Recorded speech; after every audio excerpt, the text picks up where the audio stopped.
আসসালামু আলাইকুম। প্রিয় দর্শক, অন্য মঞ্চের আলাপ চাইতে আপনাদের সকলকে আমন্ত্রণ জানাচ্ছি। 13ই নভেম্বর দিয়েই শুরু হবে আসিফ মাহমুদ সজীব ভুইয়াদের নতুন বাহিনীর অভিষেক। ইতিমধ্যেই তারা প্রশিক্ষণ পেয়ে অস্ত্র চালনায় তৈরি। তারা এখন আওয়ামী লীগ নেতাকর্মীদের উপর ঝাঁপিয়ে পড়বে সরকারের নির্দেশে। আর এ কারণেই সরকারের প্রোপাগান্ডা সচিব বলছে সরকার আওয়ামী লীগকে নিশ্চিহ্ন করে দেবে। এতদিনে স্পষ্ট হলো কেন সরকার সেনাবাহিনী, পুলিশ, আনসার বাহিনীগুলোকে রেখে এরকম একটি প্যারামিলিটারি বাহিনীকে প্রশিক্ষণ দিয়ে তৈরি করছে। এরাই হবে সরকারের মূল কিলিং স্কোয়াড। আসুন এদের সম্পর্কে একটু বিস্তারিত জানার চেষ্টা করি। এর আগের একটি ভিডিওতে আপনাদেরকে জানিয়েছিলাম যে বাংলাদেশে এরকম একটি প্যারামিলিটারি গঠিত হচ্ছে, যাদেরকে অস্ত্র চালনায় প্রশিক্ষণ দেওয়া হচ্ছে। বাংলাদেশে সরকারিভাবে ঘোষণা দেওয়া হয়েছে দেশের তরুণ তরুণীদের জুডো, কারাতে, তায়কোন্ডো শেখানো হবে, এমনকি বন্দুক চালানোর মৌলিক প্রশিক্ষণ দেওয়া হবে। সরকার বলছে এটা আত্মরক্ষার জন্য, গণপ্রতিরক্ষার উদ্যোগ। কিন্তু প্রশ্ন হচ্ছে কিসের প্রতিরক্ষা, কার বিরুদ্ধে এই প্রস্তুতি, কেন হঠাৎ নাগরিকদের হাতে অস্ত্র তুলে দেওয়ার প্রয়োজন হলো? সরকারের শিশু উপদেষ্টা আসিফ মাহমুদ সজীব ভুইয়া সম্প্রতি বক্তব্য দিয়েছেন বা ইঙ্গিত দিয়েছেন যে এই প্রশিক্ষণ কেবল ক্রীড়া বা আত্মরক্ষার জন্য নয়, বরং রিজার্ভ ফোর্স তৈরির অংশ হিসেবে ভাবা হচ্ছে। তিনি বলেছেন ভারতের সঙ্গে সম্ভাব্য সংঘাত মাথায় রেখে এই বাহিনী সেনাবাহিনী এবং পুলিশের পাশে দাঁড়াবে। কি ভয়ঙ্কর বক্তব্য বলুন! এমন বক্তব্য স্বাভাবিকভাবেই উদ্বেগ বাড়িয়েছে, কেননা এখনো পর্যন্ত বাংলাদেশ ভারতের সঙ্গে কোনো যুদ্ধ পরিস্থিতির মুখে নেই। সীমান্তে উত্তেজনা থাকলেও তা কখনোই সরাসরি যুদ্ধ পর্যায়ে পৌঁছায়নি। তাহলে কেন এমন প্রস্তুতি? প্রশিক্ষণের রূপরেখা দেখলে মনে হয় এটা কেবল একটি শারীরিক কসরত বা প্রশিক্ষণ নয়। 6,500 তরুণ তরুণীকে প্রথম ধাপে প্রশিক্ষণ দেওয়া হবে। 15 দিনের আবাসিক কোর্সে তাদের খাওয়া দাওয়া, পোশাক, এমনকি ভাতাও দেওয়া হবে। পরে বছরে 20-30 হাজার করে প্রশিক্ষণ প্রাপ্তদের সংখ্যা লাখ ছাড়াতে পারে বলে ইঙ্গিত দিয়েছেন উপদেষ্টা নিজেই। শুনতে মনে হয় একটা আধা সামরিক বাহিনী গঠনের পরিকল্পনা করেছে সরকার। এখানেই ভয়টা আসলে, কারণ দেশে ইতিমধ্যে পুলিশ, র্যাব, বিজিবি, আনসার মিলিয়ে প্রায় 14-16 লাখ সশস্ত্র সদস্য রয়েছে। এর বাইরে আরও একটি বাহিনী গঠনের প্রয়োজন কেন? বিশেষ করে যখন জানা গেছে যে জুলাই আগস্টের সহিংস আন্দোলনে থানা থেকে লুট হওয়া 1400 অস্ত্র, বিপুল গোলা বারুদ এখনো উদ্ধার হয়নি। সেই অস্ত্র যদি প্রশিক্ষিত তরুণদের হাতে পড়ে, তাহলে সেটা কেবল বিশৃঙ্খলা নয়, রক্তপাত ডেকে আনবে। এটা অনুমান করার জন্য বিরাট বিশ্লেষক হওয়ার দরকার নেই। ডিসি সম্মেলনে এই প্রশিক্ষণ নিয়ে আলোচনা হয়েছে। এমন তথ্য প্রকাশের পর অনেকেই ভাবছেন বিষয়টা এখন শুধু একজন উপদেষ্টার ব্যক্তিগত উদ্যোগ নয়, বরং সরকারিভাবে চিন্তা করা হচ্ছে। প্রধান উপদেষ্টার বিশেষ সহকারী আব্দুল হাফিজ জানিয়েছেন সশস্ত্র বাহিনী চাইলে এই কাজ করতে প্রস্তুত, অর্থাৎ রাষ্ট্রের সর্বোচ্চ পর্যায়ে বিষয়টি অন্তত আলোচনায় আছে। প্রশ্ন হলো, একটা দেউলিয়া অর্থনীতির দেশে যেখানে মুদ্রাস্ফীতি আর বেকারত্বে তরুণদের জীবন নাজুক, সেখানে সরকার কেন তাদের হাতে অস্ত্র দিতে চাইছে? ইতিহাস বলে যখনই কোনো সরকার নিজেদের বিরুদ্ধে জনরোষ, আন্দোলন বা প্রতিপক্ষের রাজনৈতিক শক্তিকে ভয় পায়, তখন তারা নিজেদের পক্ষে একটি আনুষ্ঠানিক বা অনানুষ্ঠানিক বাহিনী তৈরি করার পথে যায়। ইউক্রেনের আজব ব্যাটালিয়ন বা মুসোলিনির ফ্যাসি বাহিনী, এই উদাহরণগুলো তাই আবার আলোচনায় এসেছে। এ ধরনের বাহিনী প্রথমে দেশ রক্ষার নামে তৈরি হয়, পরে তা রাজনৈতিক দমন যন্ত্রে পরিণত হয়। বাংলাদেশে টাউন ডিফেন্স পার্টি নামের যে নতুন সংগঠন চলছে, সেটা এই আশঙ্কার প্রতিধ্বনি। 250 জন তরুণকে ইতোমধ্যেই আনসার ও ভিডিপির তত্ত্বাবধানে অস্ত্র চালনার মৌলিক প্রশিক্ষণ দেওয়া হয়েছে বলে জানা গেছে। কোর্সের উদ্বোধন করেছেন গৃহায়ন এবং গণপূর্ত উপদেষ্টা আদিলুর রহমান খান শুভ্র, যিনি এই বাহিনীকে গণপ্রতিরক্ষা দল বলে অভিহিত করেছেন। শুনতে ভালো লাগলেও বাস্তবতা কিন্তু ভিন্ন। যে দেশে প্রতিদিন 300-র বেশি হত্যাকাণ্ড ঘটছে, সেখানে অস্ত্র প্রশিক্ষণ প্রাপ্ত নাগরিকরা শান্তি রক্ষা করবে, এটা বিশ্বাস করবেন আপনি? রাজনৈতিক বিশ্লেষকরা বলছেন জুলাই আন্দোলনে যে তরুণ ছাত্ররা থানায় হামলা করেছিল, তারাই এখন আবার অস্ত্র শেখার সুযোগ পাচ্ছে। যদি সেই হিংস্র গোষ্ঠীর কিছু অংশ এই প্রশিক্ষণে অংশ নেয়, তাহলে ভবিষ্যতে তাদের ব্যবহার রাজনৈতিক প্রতিপক্ষ দমনে করা হবে, এবং সেটা নিশ্চিত। এবং সেটা নাকি শুরু হবে এই 13ই নভেম্বর আওয়ামী লীগ দমন দিয়ে। আর এই আশঙ্কা শুধু বিরোধী দল বা আওয়ামী লীগের নয়, এটা দেশের প্রত্যেক নাগরিকের উদ্বেগের কারণ। কারণ একবার যখন সাধারণ নাগরিকদের হাতে রাষ্ট্র অনুমোদিত অস্ত্র চলে যায়, তখন সেই নিয়ন্ত্রণ ফিরিয়ে আনা প্রায় অসম্ভব হয়ে পড়ে। ডক্টর হুমায়ুন কবিরের মতো আন্তর্জাতিক সম্পর্ক বিশ্লেষকরা বলছেন, এটা ইউক্রেনের পথ অনুসরণ করে বিপজ্জনক একটা ভয়াবহ পরিস্থিতি সৃষ্টি করার চেষ্টা চলছে। ইউক্রেনে মব ভায়োলেন্স থেকেই তৈরি হয়েছিল আজব ব্যাটালিয়ন, যারা পরে ভিন্ন মতাবলম্বীদের উপর দমন নিপীড়ন চালায়। বাংলাদেশের প্রেক্ষাপটে সেই প্যাটার্ন দেখা যাচ্ছে। জুলাই অভ্যুত্থানের সমন্বয়কারীদের মধ্যে অনেকেই প্রকাশ্যে বলছেন প্রয়োজনে তারা আওয়ামী দোসরদের বিরুদ্ধে সশস্ত্র লড়াই করবে। তাদের হাতে যদি এখন প্রশিক্ষণ আর অবৈধ অস্ত্র যুক্ত হয়, তাহলে ফল কি হতে পারে তা সহজে অনুমান করা যায়। এখানে সরকারের যুক্তি যে এটি জাতীয় নিরাপত্তার অংশ, সেটা খুব দুর্বল যুক্তি। কারণ দেশের সীমান্ত পরিস্থিতি বা নিরাপত্তা সংকট এমন পর্যায়ে নেই যে নাগরিকের সামরিক প্রশিক্ষণ দরকার। বাংলাদেশ কোনো যুদ্ধাবস্থা নেই, বরং এই উদ্যোগকে অনেকে দেখছেন রাজনৈতিক পুনর্গঠনের হাতিয়ার হিসেবে, যেখানে নির্বাচনের আগে বা পরে প্রশিক্ষিত জনবল ব্যবহার করা যেতে পারে প্রতিপক্ষ দল বা প্রতিবাদী জনতাকে নিয়ন্ত্রণে রাখতে। অন্যদিকে সামাজিক যোগাযোগ মাধ্যমে যেভাবে ভারতের দালাল বা ষড়যন্ত্রকারী বলে সমালোচকদের আক্রমণ করা হচ্ছে, তাতে বোঝা যাচ্ছে যে সরকারের উপদেষ্টারা এই উদ্যোগের বৈধতা নয়, বরং রাজনৈতিক সুবিধা নিয়েই বেশি ভাবছেন। যদি উদ্দেশ্য সত্যি আত্মরক্ষা বা গণপ্রতিরক্ষা হতো, তাহলে এই প্রশিক্ষণ সবার জন্য উন্মুক্ত থাকতো, কোনো নির্দিষ্ট গোষ্ঠী বা পরিচয়ের ভিত্তিতে নয়। সবচেয়ে ভয়াবহ দিক হলো জঙ্গিদের পুনরুত্থান এবং জেল ভাঙার ঘটনায় যারা পালিয়েছে, তারাও যদি এই প্রশিক্ষণ ব্যবস্থায় ঢুকে পড়ে, তাহলে দেশে নতুন এক সন্ত্রাসী গোষ্ঠী গড়ে উঠবে, যা আইন শৃঙ্খলা বাহিনীর নাগালের বাইরে চলে যাবে। ইতিমধ্যে একজন ধর্মীয় নেতা বলেছেন, বাংলাদেশ নাকি ইসলামী বিপ্লবের জন্য প্রস্তুত। ইরানের মতো বাংলাদেশও একটি ইসলামী বিপ্লবের স্বপ্ন দেখছেন যারা, তারা যদি এই প্রশিক্ষণ পায়, তাহলে বুঝতেই পারছেন যে বাংলাদেশের ভবিষ্যৎ আসলে ঝরঝরে। এই মুহূর্তে বাংলাদেশের সমাজ এক ভয়াবহ অবস্থার মধ্যে আছে। একদিকে বেকার তরুণদের হতাশা, অন্যদিকে সরকারের অজানা যুদ্ধ প্রস্তুতি। দুইয়ের সংমিশ্রণ ভয়ানক। যদি রাজনৈতিক প্রতিশোধ বা ভয়ের রাজনীতি থেকে এমন উদ্যোগ নেওয়া হয়, তাহলে সেটা দেশের ভবিষ্যতের জন্য আত্মঘাতী, তাতে কোনো সন্দেহ নেই। রাষ্ট্র যদি সত্যি স্থিতি চায়, তাহলে তাকে নাগরিকের হাতে অস্ত্র নয়, সুযোগ এবং আস্থা দিতে হয়। তরুণদের প্রশিক্ষিত যোদ্ধা নয়, প্রশিক্ষিত নাগরিক হিসেবে গড়ে তুলতে হয়। স্কিল ডেভেলপমেন্ট করতে হয়, তাদের লেখাপড়া ফিরিয়ে নিতে হয়। আপনি গত 1.5 বছরে আপনি কোনো আহ্বান শুনেছেন এই ডক্টর ইউনূস বা তার কোনো উপদেষ্টার মুখ থেকে যে বাপরা তোমরা পড়ালেখায় ফেরত যাও, তোমরা রাস্তায় না থেকে পড়ালেখায় ইউনিভার্সিটিতে ফেরত যাও, ক্লাসে ফেরত যাও? আপনি শুনবেন না। ইন্টারমিডিয়েটের রেজাল্ট দেখুন, কি ভয়াবহ রেজাল্ট হয়েছে এবার। ম্যাট্রিকেও তাই। আর কত ছেলে পেলে ম্যাট্রিক থেকে ঝরে পড়েছে, কলেজে ভর্তি হয়নি, তার হিসেব এই সরকার দিতে পারবে না। যেভাবে পরিস্থিতি এগোচ্ছে, তাতে মনে হচ্ছে সরকার একটা ছায়া বাহিনী তৈরির পথে হাঁটছে, যার লক্ষ্য কেবল প্রতিরক্ষা নয়, দমন। আর সেই আশঙ্কা যদি সত্য হয়, তাহলে বাংলাদেশের রাজনীতিতে নতুন এক অন্ধকার অধ্যায়ের সূচনা হতে যাচ্ছে বা হয়ে গেছে। যারা মনে করছে অস্ত্র প্রশিক্ষণ নিয়ে বাংলাদেশকে এক জঙ্গি রাষ্ট্রে পরিণত করবে। আমি বারবার এই কথা বলি, আপনারা হয়তো আমার উপর বিরক্ত হন, কিন্তু এটাই সত্য, এটাই বাস্তবতা। চারদিকে তাকান, নিজের সন্তানদের কাছে খোঁজ দিন, ইয়াং সন্তানদের কাছে খোঁজ দিন যে তাদেরকে কোন পথে টেনে নামানোর চেষ্টা করা হচ্ছে। এই মুহূর্তে আপনাদের সামনে কথা বলতে চাই, পুলিশে আস্থাহীন, আওয়ামী লীগের লকডাউন দমনে নামছে ইউনূসের নিজস্ব বাহিনী। এই প্রসঙ্গটা নিয়ে আপনাদের সামনে এই মুহূর্তে কথা বলবো। সত্যিকার অর্থে দিন যত ঘনিয়ে আসছে, আওয়ামী লীগের কর্মসূচি আসছে, দেশের পরিস্থিতি সত্যিকার অর্থে ঘোলাটে হয়ে উঠছে এবং ইউনূস সরকার এক প্রকার পাগল প্রায় হয়ে উল্টা পাল্টা রিয়াক্ট করা শুরু করে দিয়েছে ইতিমধ্যে।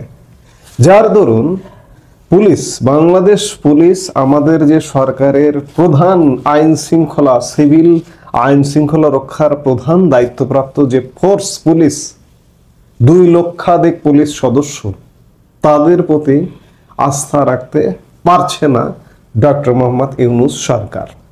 কারণটা হচ্ছে, পুলিশের মনোবল ভেঙে দিয়েছে গত বছর এই ইউনূসকে যারা ক্ষমতায় বসিয়েছে, তাদেরই সন্ত্রাসীরা পুলিশের উপর হামলা, থানায় হামলা, পুলিশ হত্যাকাণ্ডের সঙ্গে জড়িত। এরা মনেই করছে যে এই পুলিশ আমাদেরকে কি সুরক্ষা দেবে, আর সুরক্ষা দেবে না বলেই নিজস্ব মিলিশিয়া বাহিনী গঠন করেছে।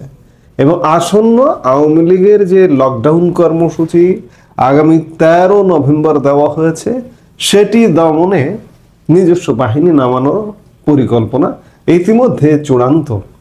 আন্তর্জাতিক অপরাধ ট্রাইব্যুনালে বাংলাদেশের নির্বাসিত প্রধানমন্ত্রী শেখ হাসিনার বিরুদ্ধে রায় ঘোষণাকে কেন্দ্র করে আওয়ামী লীগের ডাকা 4 দিনের বিক্ষোভ কর্মসূচিতে সম্ভাব্য সহিংসতা মোকাবেলায় রাজধানী ঢাকায় প্রায় 7,000 পুলিশ সদস্য মোতায়েনের এক বিশেষ পরিকল্পনা গ্রহণ করা হয়েছে। 7,000 পুলিশ সদস্য, এটা বলতে এটা বোঝানো হচ্ছে ওই যে নিজস্ব বাহিনী, মিলিশিয়া বাহিনী, এদেরকে পুলিশের পোশাকে নামানো হবে। ভারতীয় গণমাধ্যম নর্থ ইস্ট নিউজের চন্দন নন্দী এমন তথ্য দিয়েছে। নর্থ ইস্ট নিউজের হাতে আসা বাংলাদেশ পুলিশের একটি বিশেষ নথি থেকে এই চাঞ্চল্যকর তথ্য জানা গেছে। যুব ও ক্রীড়া এবং স্থানীয় সরকার, পল্লী উন্নয়ন ও সমবায় উপদেষ্টা আসিফ মাহমুদ সজীব ভুইয়ার উদ্যোগে গঠিত 9,000 সদস্যের একটি ব্যক্তিগত মিলিশিয়া বাহিনী থেকে তরুণদের নিয়োগ দেওয়া হয়েছে। এই বাহিনীর সদস্যরা ইতিমধ্যে একটি মোবিলাইজেশন ড্রিল বা মহড়ায় অংশ নিয়েছে। আগামী 10 নভেম্বর থেকে শুরু হতে যাওয়া আওয়ামী লীগের 4 দিনের বিক্ষোভ কর্মসূচির আগেই তাদের মাঠে নামানো হচ্ছে। এখানে একটু বলে রাখা ভালো যে গত বছর জুলাই আগস্টে যে সহিংসতা কর্মকাণ্ড ঘটানো হয়েছিল, পুলিশ হত্যা করা হয়েছিল, এই হত্যাকারীদেরই এই বাহিনীতে নিয়োগ দেওয়া হয়েছে। এরা আবার নতুন নতুন হত্যার কাণ্ড ঘটাবে, পুলিশ হত্যা করবে, হত্যা করে সেই দায় চাপাবে আওয়ামী লীগ পুলিশকে মেরেছে, পুলিশের মনোবল উল্টো দিকে ঘুরিয়ে দেওয়ার জন্য। মানুষ তো হত্যা করবেই, হত্যা পরিকল্পনা নিয়েই তো নেমেছে। নিরাপত্তা সূত্রের খবর, আসিফ মাহমুদ সজীব ভুইয়ার নির্দেশে গঠিত এই বাহিনীর কয়েকশো তরুণ সদস্যকে পুলিশের পোশাক পরানো হবে। তাদের অনেককে ইতিমধ্যে ঢাকা মেট্রোপলিটন পুলিশের স্ট্যান্ডার্ড ইউনিফর্ম সরবরাহ করা হয়েছে এবং তারা রাজধানীর বিভিন্ন কৌশলগত অবস্থান নিয়েও ফেলেছে ইতিমধ্যে।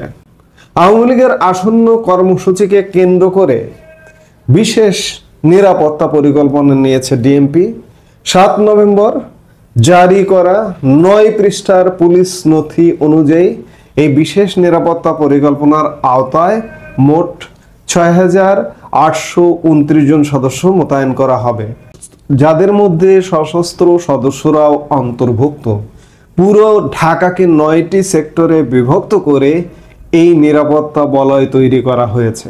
এই সেক্টরগুলোর অধীনে ডিএমপির 8টি বিভাগ, রমনা, মতিঝিল, ওয়ারী, লালবাগ, তেজগাঁও, গুলশান, মিরপুর এবং উত্তরা এবং শহরের 50টি থানার সব এলাকাকে নিয়ে আসা হয়েছে। বিক্ষোভকারীদের কার্যকরভাবে মোকাবেলার জন্য পুরো বাহিনীকে ছোট ছোট প্লাটুনে ভাগ করা হবে এবং প্রতিটি থানা এলাকায় একটি করে প্লাটুন মোতায়েন থাকবে। এই পরিকল্পনা বাস্তবায়নের জন্য একটি কেন্দ্রীয়ভাবে কন্ট্রোল রুম স্থাপন করা হয়েছে, যার দায়িত্বে থাকবেন একজন ডিসি এবং একজন এডিসি। এই কন্ট্রোল রুম থেকে পুলিশ ওয়্যারলেস সিস্টেমের মাধ্যমে মাঠ পর্যায়ে থাকা প্লাটুন কমান্ডারদের সরাসরি নির্দেশ দেবে। যে কোনো ধরনের বেআইনি কার্যকলাপ বা সহিংস ঘটনার খবর পাওয়া মাত্রই কন্ট্রোল রুম থেকে সংশ্লিষ্ট ডেপুটি কমিশনার, সহকারী কমিশনার এবং থানার ভারপ্রাপ্ত কর্মকর্তাদের জানানো হবে। কন্ট্রোল রুম থেকে প্রতি ঘন্টায় পরিস্থিতি সংক্রান্ত তথ্য সংগ্রহ করে পুলিশ সদর দপ্তরের ঊর্ধ্বতন কর্মকর্তাদের জানানো হবে। তবে অত্যন্ত গুরুত্বপূর্ণ তথ্য সরাসরি ডিএমপি কমিশনার, অতিরিক্ত কমিশনার এবং ক্রাইম ও অপারেশন ইউনিটের প্রধানদের কাছে পাঠানো হবে। এই বিক্ষোভ চলাকালীন 4 দিনে মোতায়েন থাকা সকল পুলিশ সদস্যকে দাঙ্গা মোকাবেলার পোশাক, রেইনকোট এবং পোর্টেবল ওয়্যারলেস রিসিভার দেওয়া হবে। নথিতে বলা হয়েছে, দায়িত্বরত কর্মকর্তা ও সদস্যদের কাছে বিভিন্ন ধরনের আগ্নেয়াস্ত্র, ও গোলাবারুদ থাকবে। এছাড়া সহিংসতায় কোনো সদস্য আহত হলে তাদের দ্রুত হাসপাতালে নেওয়ার জন্য পুলিশের যানবাহন প্রস্তুত রাখা হবে।